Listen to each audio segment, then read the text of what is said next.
Welcome to மிஜிட்லா சமையல் அறைங்க. இன்னைக்கு நம்ம பார்க்க போகிறது ஒரு யம்மியான காலிஃப்ளவர் சில்லி ரெசிபி தாங்க. இதை எப்படி செய்யணும் வீடியோக்குள்ளே போய் பார்க்கலாம் வாங்க. இன்னும் நீங்கள் மிஜிட்லா சமையல் அறை சேனலை சப்ஸ்கிரைப் பண்ணலையா? உடனே ரெட் கலர் பட்டனை கிளிக் பண்ணி சப்ஸ்கிரைப் பண்ணிக்கோங்க. கூடவே இருக்க பெல் ஐக்கானையும் கிளிக் பண்ணிக்கோங்க. உடனுக்குடன் அப்டேட்ஸ் உங்களை தேடி வருங்க.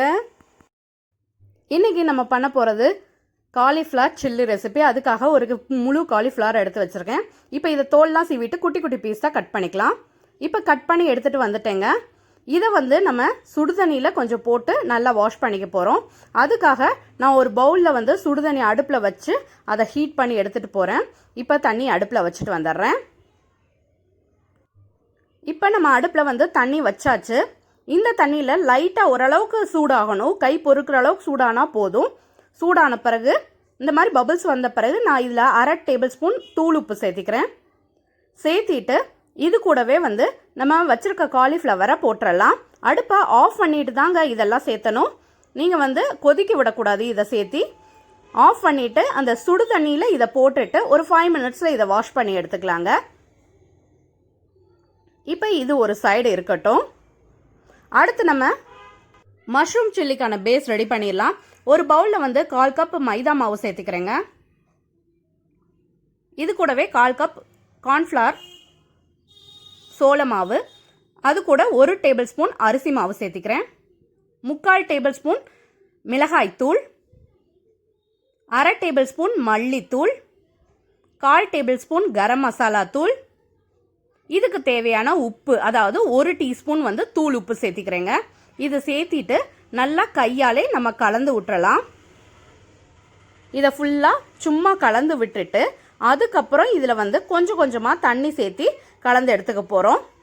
இதை நல்லா ரஃப்பாக கலந்து விட்டுறலாம். இப்போ கொஞ்சம் கொஞ்சமாக நம்ம தண்ணி சேர்த்தி ஒரு பேட்டர் கன்சிஸ்டன்சிக்கு கொண்டு வர போகிறோம். கொஞ்சம் கொஞ்சமாக சேர்த்திக்கங்க, முழுசாக கொட்டிட வேண்டாம். இந்த மாதிரி கொஞ்சம் கொஞ்சமாக சேர்த்தி நல்லா கரைச்சி விட்ருக்கேன். கட்டி இல்லாத அளவுக்கு நல்லா கரைச்சி எடுத்துக்கலாம். இப்போ நல்லா கரைச்சி எடுத்துட்டேன். இப்போ நான் இதில் இந்த காலிஃப்ளவர் எல்லாமே சேர்த்திடுறேங்க.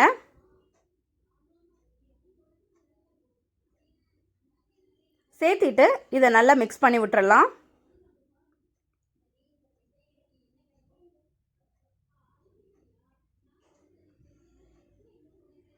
இதை நல்லா கையாலேவும் பரட்டி விடுங்க. அப்போ தான் நம்ம மசால் நல்லா பைண்ட் ஆகும். காலிஃப்ளவரில் நல்லா பரட்டி எடுத்துட்டு உங்கள்கிட்ட காமிக்கிறேங்க. இப்போ நல்லா பரட்டி எடுத்தாச்சு. இதை ஒரு சைடு வச்சிடலாம். இப்போ இது கொஞ்சம் நேரம் ஊறணும். ஸோ நான் ஒரு 45 நிமிஷம் மூடி போட்டு தனியாக வச்சிட போகிறேன். நல்லா ஊறட்டும். இப்போ 45 நிமிஷம் ஆயிடுச்சு. நான் அடுப்பில் ஒரு கடாய் வச்சு அதில் தேவையான அளவுக்கு எண்ணெய் சேர்த்திட்டேன். எண்ணெய் ரொம்ப சூடாகிடக்கூடாது. லைட்டாக பபிள்ஸ் ஃபார்ம் ஆனானையும் ஒவ்வொரு பீஸாக சேர்த்திக்கங்க. அப்போ தான் உங்களுக்கு என்ன ஆகும்னா கரெக்டாக அந்த நம்ம எல்லா பீஸஸையும் சேர்த்தும் போது கரெக்டான சூட்டில் இருக்கும். இப்போ தான் லைட்டாக சூடாக ஆரம்பிக்குது. இந்த ஸ்டேஜில் சேர்த்துனீங்கன்னா ஒவ்வொன்றா சேர்த்தி நீங்கள் முடிக்கும் போது கரெக்டாக இருக்கும். இப்போ எல்லா பீஸையும் சேர்த்திட்டேன். ஃபஸ்ட்டு சேர்த்துனது கொஞ்சம் வெந்திருக்கும். அதனால் அதை மட்டும் லைட்டாக திருப்பி விட்டுறலாம். ஃப்ரை ஆகிருக்கும். இன்னும் நல்லா ஃப்ரை ஆகணும். திருப்பியும் மறுபடியும் திருப்பி விடணும், கிளறி விடணும். கொஞ்சம் நேரம் வெயிட் பண்ணலாம். இப்போ ஒரு 2 மினிட்ஸ்லேயே நல்லா ஃப்ரை ஆயிடுச்சு. நான் ஃப்ளேமை ரொம்ப லோவாக தான் வச்சுருக்கேன். மீடியம் ஃப்ளேமும் வேணாம், லோவாக வச்சு குக் பண்ணிங்கன்னா நல்லா கிறிஸ்பினஸ் கொடுக்கும். அதுக்காகத்தான். இப்போ ஒரு சைடு வெந்த பிறகு எல்லாத்தையும் திருப்பி மட்டும் விட்டுருக்கேன். இப்போ செகண்ட் சைடு நல்லா ஃப்ரை ஆகட்டும். இப்போ செகண்ட் சைடும் நல்லா ஃப்ரை ஆயிடுச்சு. நான் ஒரு கரண்டி வச்சு ஸ்ட்ரைன் பண்ணிவிட்டு இதை ஒரு பிளேட்டுக்கு ட்ரான்ஸ்ஃபர் பண்ணிக்கிறேன். இப்போ இதே மாதிரி எல்லாத்தையும் போட்டு எடுத்துகிட்டு உங்களுக்கு காமிக்கிறேங்க. இப்போ நம்ம எல்லாத்தையும் பொரிச்சு எடுத்தாச்சு. இதை ஒரு சைடு நம்ம வச்சுக்கலாங்க. இப்போ அடுப்பில் ஒரு கடாய் வச்சு இதில் 2 டேபிள் ஸ்பூன் ஆயில் சேர்த்திருக்கேன். ஆயில் நல்லா ஹீட் ஆனதும் 1 டீஸ்பூன் சோம்பு சேர்த்திக்கலாம். சோம்பு நல்லா பொரிஞ்சதும் 2 பெரிய வெங்காயத்தை இந்த மாதிரி கட் பண்ணி வச்சுருக்கேன் பொடியாக. இதை நான் இந்த ஆயிலில் சேர்த்துக்கிறேன். இது கூடவே ஒரு பச்சை மிளகாயை வந்து இந்த மாதிரி 2ஆக கீரி மட்டும்தான் போடுறேன், கட் பண்ணி போடலைங்க. இந்த மாதிரி கீரி போட்டுக்கிட்டோம்னா காரம் அதிகமாக இறங்காது. எங்கள் குழந்தைங்க வந்து காரம் அதிகமாக சாப்பிட முடியாதுங்கிற ஒரே காரணத்துக்காக இந்த மாதிரி கீரி போட்டிருக்கேன். பெரியவங்க சாப்பிட்ற மாதிரி இருந்தால் நீங்கள் கட் பண்ணி போட்டுக்கலாம் தாராளமாக. இப்போ இதை நல்லா வதக்கி விட்டுறலாம். இப்போ இது கூடவே வந்து ஒரு துண்டு இஞ்சி எடுத்து நான் துருவி போட்டுக்க போகிறேங்க.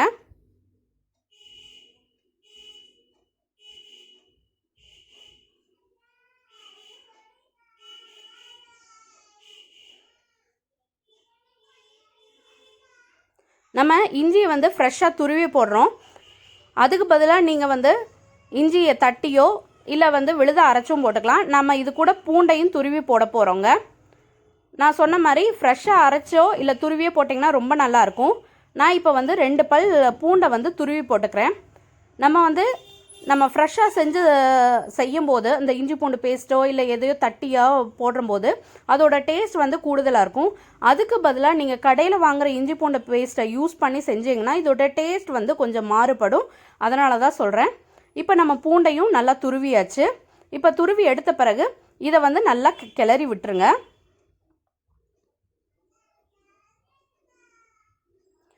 நல்லா ஒரு வதக்கி விட்டுருங்க. இது சீக்கிரம் வதங்கி வரணும் இல்லையா, அதுக்காக நம்ம வந்து கொஞ்சம் உப்பு சேர்த்திக்கலாம். தூள் உப்பு சேர்த்திக்க போகிறோம். ஆல்ரெடி நான் கொஞ்சம் உப்பு டிஷ்ஷில் சேர்த்திருக்கேன் அந்த ஃப்ரை பண்ணும்போதே, அதனால் 1/2 டீஸ்பூன் வரைக்கும் தூள் உப்பு இப்போ சேர்த்திக்கிறேன். சேர்த்திட்டு நல்லா வதக்கி விட்டுருங்க. இப்போ ஓரளவுக்கு நல்லா வதங்கி வந்த பிறகு 1/2 டேபிள் ஸ்பூன் வந்து மிளகாய் தூள் சேர்த்திக்கிறேன். சேர்த்தி நல்லா வதக்கி விட்டுறலாம். ஒரு வதக்கு நல்லா வதக்கி விட்ட பிறகு இது கூடவே வந்து நான் கொஞ்சம் மல்லித்தூளும் கரம் மசாலா தூளும் சேர்த்திக்கிறேன். 1/2 டேபிள் ஸ்பூன் மல்லித்தூள், 1/2 டேபிள் ஸ்பூன் கரம் மசாலா தூள் சேர்த்திக்கிறேன். இது நல்ல ஃப்ளேவரும் கொடுக்கும், நல்ல டேஸ்ட்டும் கொடுக்கும். இப்போ சேர்த்திட்டு நல்லா கிளறி எடுத்துக்கலாம். இது கூட நீங்கள் வந்து வீட்டில் சப்போஸ் ஸ்ப்ரிங் ஆனியன் இருந்தது அப்படின்னா நீங்கள் ஸ்ப்ரிங் ஆனியன் சேர்த்திக்கலாம். இல்லை கொத்தமல்லி புதினான்னு உங்கள் ஃப்ளேவருக்கு தகுந்த மாதிரி நீங்கள் ஏதாவது சேர்த்திக்கலாம். பட் நான் இன்றைக்கி வந்து எதுவுமே சேர்த்திக்கல. ஸ்ப்ரிங் ஆனியன் சேர்த்துனிங்கன்னா அது ஒரு டேஸ்ட் கொடுக்கும். அது ஒரு சைனீஸ் டிஷ் மாதிரி அது ஒரு டேஸ்ட் கொடுக்கும். அது ஒரு நல்ல ஃப்ளேவரும் கொடுக்கும். இல்லை கொத்தமல்லி இல்லை புதினா அந்த மாதிரி சேர்த்துனிங்கன்னா அது ஒரு விதமான ஃப்ளேவர் கொடுக்கும். பட் நான் இது இன்றைக்கி எதுவுமே சேர்த்தலைங்க, எதுவும் சேர்த்தாமல் ப்ளைனாக தான் விட்டுருக்கேன். இப்போ இதை நல்லா வதக்கி விடணும். ஒரு 2 நிமிஷம் வரைக்கும் இந்த மசாலா ஸ்மெல் போகிற வரைக்கும் நல்லா வதக்கி விட்டு எடுத்துக்கோங்க. இது நல்லா வதங்கின பிறகு இப்போ நம்ம பொரிச்சு வச்சுருக்கிற இந்த காலிஃப்ளவரை வந்து இதில் சேர்த்திக்கலாம். சேர்த்திட்டு இப்போ இதை நல்லா 1 நிமிஷம் வரைக்கும் பெரட்டி விடணும். இந்த வெங்காயத்தோடையும் சேர்த்தி நல்லா பெரட்டி விடுங்க. அப்போ தான் இது வந்து நல்லா அந்த ஃப்ளேவர் எல்லாமே இதில் இறங்கும். அப்போ தான் டேஸ்ட்டும் வந்து உங்களுக்கு நல்லாயிருக்கும். ஒரு 2 நிமிஷத்துலேயே இந்த மாதிரி ரெடி ஆயிருங்க. கிளறி விட்டு எடுத்தீங்கன்னா இப்போ பவுலுக்கு சர்வ் பண்ணிக்கலாம். நான் பவுலுக்கும் சர்வ் பண்ணிட்டேங்க. நம்மளோட சுவையான காலிஃப்ளவர் சில்லி ரெசிபி வந்து ரெடி ஆயிடுச்சுங்க. பார்க்கவே யம்மியாக இருக்குங்க. டேஸ்ட்டும் வந்து ரொம்ப சூப்பராக இருக்குது. நான் டேஸ்ட்டும் பண்ணி பார்த்துட்டேன். நீங்களும் இதே மாதிரி ட்ரை பண்ணி பாருங்கள்.